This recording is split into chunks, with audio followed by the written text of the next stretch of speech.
കണക്കൂട്ടലുകൾക്കൊപ്പം ഇനി വരുന്ന പ്രദേശങ്ങൾ നിൽക്കുമോ എന്നൊരു ചോദ്യം LDF നേതാക്കളെ അലട്ടുന്നുണ്ടാവും. അല്ലെങ്കിൽ അവരുടെ ചിന്തകളിൽ അത് വരാൻ സാധ്യതയുണ്ട്. കാരണം ഈ പറഞ്ഞതുപോലെ കരുളായി ആയാലും അമരമ്പലമായാലും മികച്ച സ്വാധീന കേന്ദ്രങ്ങൾ തന്നെയാണ്, വിശേഷിച്ച് അമരമ്പലം.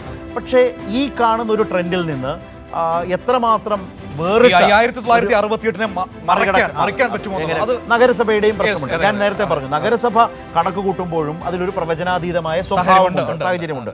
അത് കാരണം ഈ പ്രചാരണത്തിന്റെയും ഈ തെരഞ്ഞെടുപ്പിന്റെയും ഈ തെരഞ്ഞെടുപ്പിന്റെയും മുഖ്യ കേന്ദ്രം എന്ന് പറയുന്നത് നഗരസഭയായിരുന്നു. പല സ്വാധീന ഘടകങ്ങളും പല അടിയൊഴുക്കുകളും ഉണ്ടാകാം. ഇതെല്ലാം കടന്നു വരുമ്പോൾ ഈ കണ്ടൊരു ട്രെൻഡ് നഗരസഭയിലും ബാധിക്കും.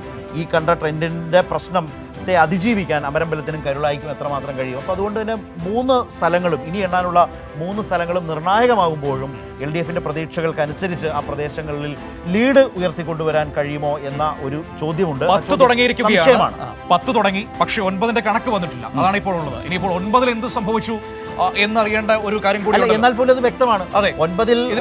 9ാം റൗണ്ടിൽ മുമ്പ് പറഞ്ഞതുപോലെ LDF സ്വാധീന മേഖലകളിലൂടെ വോട്ടെണ്ണി കിട്ടിയ ആ ഒരു മികവ് കൊണ്ടാണ് 146 വോട്ടിന്റെ ലീഡ് പോത്തുകളിൽ നേടിയത്. അപ്പൊ അതുകൊണ്ട് 9ാം റൗണ്ട് കഴിഞ്ഞു.